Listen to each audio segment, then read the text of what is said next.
Hello guys, स्वागत है आपका मेरे यूट्यूब चैनल लेट्स ग्रो में। तो आज हम स्टार्ट कर रहे हैं हाइड्रोलिक्स चैप्टर नंबर सेकंड, जिसमें हम डिस्कस करने वाले हैं हाइड्रोस्टैटिक प्रेशर के एमसीक्यूज़ को, जो कि आपके राजस्थान जेई और एसएससी जेई एग्ज़ाम्स में यूज़फुल होंगे। तो ये हमारा पार्ट नंबर फर्स्ट है। तो चलिए शुरू करते हैं। So question number one is in A differential manometer the use of mercury is advantageous when the pressure difference is. तो जो डिफरेंशियल मैनोमीटर होता है उसमें हम मर्क्यूरी को यूज़ करते हैं क्योंकि वो एडवांटेजियस होता है जब प्रेशर डिफरेंस कब हो, आपका कम हो, ज़्यादा हो, कम या ज़्यादा हो, या फिर नन ऑफ द अबव। तो जब भी हमारा प्रेशर डिफरेंस बहुत ज़्यादा होता है तब हम मर्क्यूरी को यूज़ करते हैं। तो ऑप्शन नंबर ए यहाँ पे करेक्ट हो जाएगा। Option number A is correct. अब इसका रीज़न क्या है? तो रीज़न ये है, इसके मेनली तीन रीज़न हैं जिसके लिए हम मर्क्यूरी को यूज़ करते हैं डिफरेंशियल मैनोमीटर में हाई प्रेशर के केस में। तो सबसे पहले इसकी ज़्यादा डेंसिटी होती है, इट हैज़ हाई डेंसिटी। अब ज़्यादा डेंसिटी होगा तो कैसे यूज़फुल होगा? क्योंकि इसमें जो राइज है वो वाटर के कंपैरिजन में कम हो जाएगा। मतलब नॉर्मल अगर आप वाटर लोगे तो उसमें हाई प्रेशर के लिए बहुत ज़्यादा राइज आएगा, पर अगर सेम टाइम आप मर्क्यूरी यूज़ करते हो तो उसकी डेंसिटी ज़्यादा है तो उसमें जो राइज होगा वो कम होगा। तो सबसे फर्स्ट रीज़न तो ये है इसका, क्योंकि इसकी डेंसिटी ज़्यादा है। दूसरा है mercury has low vapour pressure so it does not evaporate easily. और साथ में मर्क्यूरी का जो वेपर प्रेशर होता है वो भी लो होता है, तो आसानी से इवेपोरेट भी नहीं होता है। तो इससे आप लो प्रेशर को भी मेज़र कर सकते हैं, क्योंकि लो प्रेशर पे ये इवेपोरेट नहीं होगा इजीली। इसका जो वेपर प्रेशर होता है वो लो होता है। थर्ड पॉइंट है it's freezing point is much lower than that of water. Water के कंपैरिजन में इसका जो फ्रीजिंग पॉइंट है वो बहुत ज़्यादा कम होता है। सपोज अगर आपको 0 डिग्री सेंटीग्रेड पे प्रेशर डिफरेंस मेज़र करना है तो आप वाटर यूज़ नहीं कर सकते, क्योंकि वाटर तो आपका फ्रीज हो जाएगा 0 डिग्री सेंटीग्रेड पे। पर उसकी जगह आप मर्क्यूरी को यूज़ कर सकते हो, क्योंकि इसका जो फ्रीजिंग पॉइंट होता है वो थोड़ा कम होता है वाटर के कंपैरिजन में। तो ये तीन मेन पॉइंट्स हैं जिसकी वजह से हम मर्क्यूरी को यूज़ करते हैं। चलते हैं क्वेश्चन नंबर 2 की तरफ। Gauge pressure at a point is equal to. तो किसी भी पॉइंट पे गेज प्रेशर क्या होता है? गेज प्रेशर होता है अगर आप एब्सोल्यूट प्रेशर में से एटमॉस्फेरिक प्रेशर को सब्सट्रैक्ट कर दें तो आपका गेज प्रेशर निकल के आ जाता है। तो ऑप्शन नंबर बी यहाँ पे करेक्ट होगा। अब इसको समझते हैं हम। तो यहाँ पे हमारे पास दो डायग्राम है, डायग्राम वन और डायग्राम टू। तो सबसे पहले डायग्राम वन को देखते हैं। देखो ये जो लाइन है यह है एब्सोल्यूट वैक्यूम। एब्सोल्यूट वैक्यूम मतलब यहाँ पे प्रेशर ज़ीरो है। और ये है लाइन आपका दिखा रही है एटमॉस्फेरिक प्रेशर, यानी ओपन टू स्काई, यानी अर्थ पे अभी सभी जगह क्या है? एटमॉस्फेरिक प्रेशर है। तो अगर हम एब्सोल्यूट वैक्यूम को देखें और एटमॉस्फेरिक प्रेशर को देखें, और सपोज इसके बीच में आपको कोई प्रेशर है ये मेज़र करना है, तो अगर आप एब्सोल्यूट वैक्यूम से मेज़र करते हैं तो वो आपको क्या दिखाता है? Absolute pressure. Absolute pressure source the value of pressure which is measured from the absolute vacuum. यानी P इक्वल टू ज़ीरो वाली लाइन से अगर आप प्रेशर को मेज़र कर रहे हैं तो वो क्या दिखाता है? Absolute pressure. Means for absolute pressure datum is over absolute vacuum. ठीक है, इतनी बात आपको समझ में आ गई। दूसरी बात, अगर हम एटमॉस्फेरिक प्रेशर को डेटम मान लें, तो अगर हम एटमॉस्फेरिक प्रेशर को डेटम माने और इसके रेस्पेक्ट में हम मेज़र करें प्रेशर को, तो देखो अगर हमारा प्रेशर एटमॉस्फेरिक प्रेशर से कम है तो जितना कम हमारा प्रेशर उसको हम क्या बोलेंगे? Vacuum pressure. वैक्यूम का मतलब क्या है कि हमारा जो प्रेशर है वो एटमॉस्फेरिक प्रेशर से कम है। ठीक है, और एटमॉस्फेरिक प्रेशर से कितना कम है? वो हमारा वैक्यूम प्रेशर है। अब केस टू ले लो। केस टू में हमारा जो प्रेशर है वो एटमॉस्फेरिक प्रेशर से ज़्यादा है। ये तो है हमारा एटमॉस्फेरिक प्रेशर, डॉटेड लाइन आपको दिख रही है एटमॉस्फेरिक प्रेशर को, और ये हो गया हमारा एब्सोल्यूट वैक्यूम। अब अगर मैं एटमॉस्फेरिक प्रेशर को डेटम मानूं और इसके रेस्पेक्ट में प्रेशर को मेज़र करूं, तो एटमॉस्फेरिक प्रेशर से जितना ज़्यादा हमारा प्रेशर है उसको हम क्या बोलते हैं? गोज प्रेशर या गेज प्रेशर। तो गेज प्रेशर क्या होता है? एटमॉस्फेरिक प्रेशर से जितना ज़्यादा हमारा प्रेशर है उसको हम गेज प्रेशर बोलते हैं। और एब्सोल्यूट प्रेशर एब्सोल्यूट प्रेशर हमारे एब्सोल्यूट वैक्यूम के रेफरेंस में होता है और ये हमारा एटमॉस्फेरिक प्रेशर है। तो सिंपल भाषा में अगर हम समझें तो एब्सोल्यूट प्रेशर हम एब्सोल्यूट वैक्यूम को डेटा मान के मेज़र करते हैं, और अगर हम इसको एटमॉस्फेरिक प्रेशर को अगर डेटम माने तो जो भी प्रेशर एटमॉस्फेरिक प्रेशर से कम है उसको हम बोलेंगे वैक्यूम प्रेशर, और अगर आपका प्रेशर एटमॉस्फेरिक प्रेशर से ज़्यादा है तो जो जितना ज़्यादा प्रेशर है उसको हम गोज प्रेशर बोलेंगे।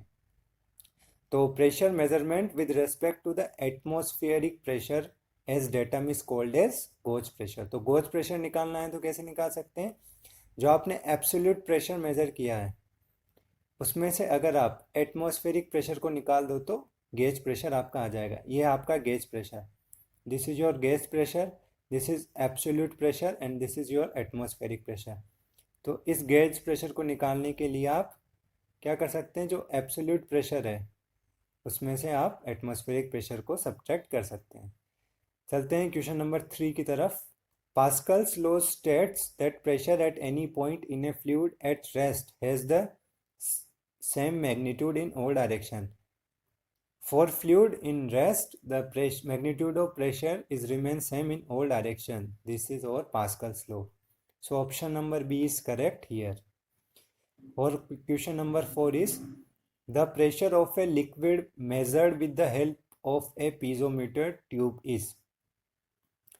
तो अगर हम पीजोमीटर ट्यूब से प्रेशर को मेज़र करते हैं तो वो हमारा क्या दिखाती है, वो हमारा दिखाती है गोज प्रेशर।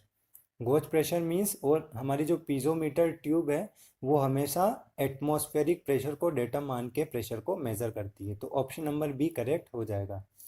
तो ये देखो हमारी ये पीजोमीटर ट्यूब है। सपोज़ आपने किसी पाइप से इसको कनेक्ट कर दिया तो पाइप में जो प्रेशर होगा उसकी वजह से इसमें कुछ राइज हो जाएगा, और ये यहाँ से क्या है, ओपन टू एटमॉस्फेयर है। It is not closed, it is open to atmosphere. So atmospheric pressure तो इस पे ही आ रहा है, ठीक है, एटमॉस्फेरिक प्रेशर तो इस पे एक्ट कर रहा है डाउनवर्ड। तो एटमॉस्फेरिक प्रेशर से जितना ज़्यादा प्रेशर है उसको ये दिखाती है। तो एच क्या हो गया हमारा, हेड हो गया यहाँ पे। तो पीजोमीटर ट्यूब हमेशा आपका गोज प्रेशर को दिखाता है, मीन्स आपका जो एटमॉस्फेरिक प्रेशर है उससे कितना ज़्यादा प्रेशर है। साथ में जो दूसरी बात याद रखने वाली है वो ये है कि पीजोमीटर ट्यूब से हम नेगेटिव प्रेशर या फिर वैक्यूम प्रेशर्स को मेज़र नहीं कर सकते हैं, क्योंकि अगर इसमें वैक्यूम होगा या फिर नेगेटिव प्रेशर होगा तो सक्शन क्रिएट होगा, तब तो ये राइज नहीं होगा, ये तो एयर को सक करना स्टार्ट कर देगा। तो इससे केवल हम गोज प्रेशर को ही मेज़र कर सकते हैं। It can't be use to measure the vacuum और negative pressure. Question number 5 is measurement of pressure difference between 2 points is generally done by। तो किसी भी दो पॉइंट के बीच में प्रेशर डिफरेंस को मेज़र करने के लिए हम लोग डिफरेंशियल मैनोमीटर यूज़ करते हैं। तो ऑप्शन नंबर सी यहाँ पे करेक्ट हो जाएगा। तो आपके पास यहाँ 3-4 एपरेटस है तो उन सबको देखते हैं वन बाय वन। सबसे पहले होता है वेंचुरी मीटर। तो ये आपका वेंचुरी मीटर दिख रहा है, इसमें सपोज एक पाइप है तो उस पाइप के बीच में हम क्या करते हैं, इस तरह का जो शेप की जो ट्यूब है उसको यूज़ करते हैं। यहाँ से ये कन्वर्ज हो रही है, फिर इसका क्रॉस सेक्शनल एरिया रिड्यूस हो गया, कांस्टेंट हो गया, उसके बाद ये डाइवर्ज हो रही है। तो इस तरह का कुछ इसका क्रॉस सेक्शनल एरिया वेरी करता है। इसको हम यूज़ करते हैं फ्लो रेट या डिस्चार्ज मेजरमेंट के लिए। तो venturi meter is use to measure the flow rate. इससे हम एक मैनोमीटर को कनेक्ट करते हैं, इसमें जो हेड डिफरेंस आ रहा है इसकी दोनों लिम्स के बीच में उस हेड डिफरेंस को हम डिस्चार्ज से रिलेट करके डिस्चार्ज कैलकुलेट कर लेते हैं। दूसरा है हमारा डिफरेंशियल मैनोमीटर। डिफरेंशियल मैनोमीटर किसी भी दो पॉइंट के बीच में डिफरेंस को कैलकुलेट करने में काम में आता है। तो देखो यहाँ पे सपोज दो पाइप हैं और उनके बीच में प्रेशर डिफरेंस को कैलकुलेट करना है, तो हम सिंपली इस तरीके से डिफरेंशियल मैनोमीटर को यूज़ करके हेड डिफरेंस को निकाल सकते हैं और उससे हम प्रेशर डिफरेंस को कैलकुलेट कर सकते हैं। थर्ड ऑप्शन है हम हाँ हमारा Pitot tube. Pitot tube use होता है वेलोसिटी मेज़र करने के लिए किसी भी पॉइंट पे। So our pitot tube is use to measure the velocity at a point. तो ये भी आपको याद रखना है। अब देखो ये तो हमारा है पीजोमीटर ट्यूब। पीजोमीटर ट्यूब में क्या होगा, सिर्फ प्रेशर हेड देखा, ये H1 is over pressure head year. और पिटोट ट्यूब में क्या होगा, पिटोट ट्यूब एक 90 डिग्री या एल्बो टाइप ट्यूब है। सो इसमें क्या होगा, पानी ऐसे एंटर होगा तो जो पानी v वेलोसिटी से यहाँ पे फ्लो हो रहा है, the velocity of water is v here. So इस वेलोसिटी की वजह से भी पानी इसमें एंटर होगा। सो जो पिटोट ट्यूब का हेड होगा वो पीजोमीटर से ज़्यादा होगा, और इन दोनों का जो हेड डिफरेंस होगा वो किसके इक्वल हो जाएगा, हमारे वेलोसिटी हेड के। तो ये हमारी पिटोट ट्यूब होती है, 90 डिग्री पे इंक्लाइन होती है, और पिटोट ट्यूब हमारा क्या दिखाती है, स्टैग्नेशन हेड। स्टैग्नेशन हेड हमारा क्या होता है, pressure head plus velocity head, और हमारा जो पीजोमीटर होता है सिंपली प्रेशर हेड दिखाता है। Question number 6, manometer is a device use for the measuring the pressure. So manometer किस लिए यूज में लिया जाता है, manometer is use to measure the pressure. Question number 7, the pressure intensity is same in all direction at a point in a fluid when the fluid is frictionless or incompressible, frictionless is at rest or frictionless. So इसका right answer होगा when there is no relative motion of one fluid layer relative to other. Option number D is correct here. So a Pascal's law, states that the pressure intensity in the all direction at a point in a fluid remains same, but this fluid should be at the rest. If fluid is moving, this will not applicable. Pascal's law is not applicable when the fluid is flowing. So fluid should be stationary. So what does it mean? This line means that the fluid is at rest because there is no relative motion of one fluid layer relative to other. So this implies that the fluid is at rest, and we can simply apply the Pascal's law, and Pascal's law states that the pressure intensity is same in all direction of a fluid. Or option question number 8 is the atmospheric pressure with rise in altitude decreases. तो इसका correct answer हो जाएगा option number B, first slow and then steeply. तो देखो altitude के जैसे ही हम ज़्यादा हाइट पे जाते हैं तो वहाँ पे हमारा प्रेशर कम होता जाता है, क्योंकि हाइट हमारी मतलब जो टॉप हाइट है उससे हाइट हमारी कम हो रही है। तो atmospheric pressure with rise in altitude decreases slowly then steeply. तो सपोज अभी हम यहाँ पे खड़े डेटम पे, तो जैसे जैसे हम अपवर्ड जा रहे हैं तो प्रेशर हमारा डिक्रीज होता जा रहा है। Pressure decreases as we move upward, as we go upward, और as we increase the altitude. But in the initial stage the pressure decrease slowly because the slope of this line in initial stage is quite low, but after that there is a rise, very steep rise in the graph. So what we can say that the pressure decreases with respect to altitude. Initially it varies very slowly, but after some distance what we can say it varies very steeply. So the pressure, how the pressure is varies with versus to altitude, the first slow and then steeply.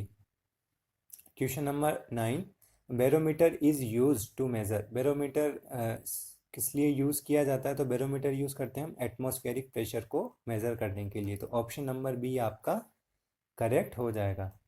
तो अगर हम mercury barometer की बात करें तो mercury barometer इस तरह का होता है। तो इसमें आपकी एक ये ग्लास ट्यूब है, और ग्लास ट्यूब में वैक्यूम है, यहाँ पे कोई भी प्रेशर नहीं है, प्रेशर ज़ीरो है। ठीक है, अभी हमने इसको मर्क्यूरी है, मर्क्यूरी में डिप किया हुआ है, तो जो भी एटमॉस्फेरिक प्रेशर है इसको अगर अपन ओपन स्पेस में रखें तो एयर प्रेशर इस पर कुछ ना कुछ प्रेशर एग्जर्ट करेगी, तो उस प्रेशर की वजह से जो मर्क्यूरी होगा वो इस ट्यूब में राइज हो जाएगा। तो जितना ज़्यादा राइज होगा उस हिसाब से हम जो भी इसका वेट है वो कैलकुलेट कर सकते हैं, उसके रेस्पेक्ट में हम प्रेशर को बता सकते हैं। तो ये सिंपल मर्क्यूरी बैरोमीटर है जो कि हमें एटमॉस्फेरिक प्रेशर बताता है।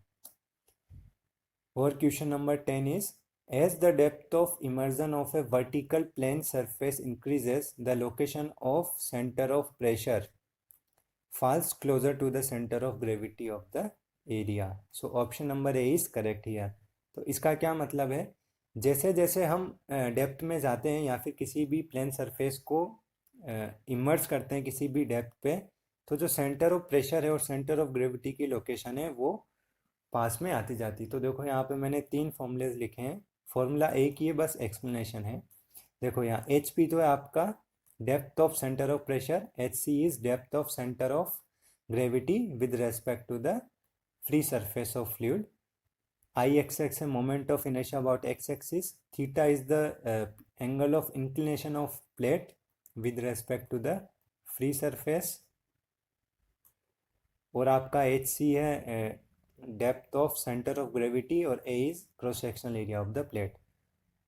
ठीक है, तो अब आपको एक बात तो यहाँ से समझ में आ गया कि HP HC से ज़्यादा है. आपका जो HP है वो ज़्यादा है HC से, क्योंकि इस फॉर्मूले को देख के ये तो समझ में आ रहा है क्योंकि इसमें एक एडिशनल टर्म है. तो your HP is greater than HC. But what happens when you go deeper in the fluid? So when you go deeper in the fluid, you are increasing the value of HC. You are increasing the value of HC because the depth of center of gravity will increase as you move downward. So this value increases, value of HC increases. So this complete term will decreases as you move downward. And if you go very deep, अगर आप बहुत ज़्यादा गहराई में जाओगे तो ये term insignificant हो जाएगी. Means it is approximately zero, it is negligible. So all these parameter Ixx, sin square theta, cross sectional area, all will remain same. These are the constant, but the value of HC goes on increasing when you go deeper. So this complete term becomes negligible. So what we can say that HP and HC comes closer when you go deeper. So the statement that the location of center of pressure falls closer to the center of gravity of the area. So हमारा center of pressure और center of gravity होगा वो दोनों पास आ जाएंगे जैसे जैसे हम depth में जाएंगे. So I hope आपको ये लेसन अच्छा लगा होगा. Please like this video if you really like it. Share it with your friends. Subscribe the channel Let's Grow and don't forget to press the bell icon so that you will notify every time I upload new videos. So thank you so much to watch this lesson till the end.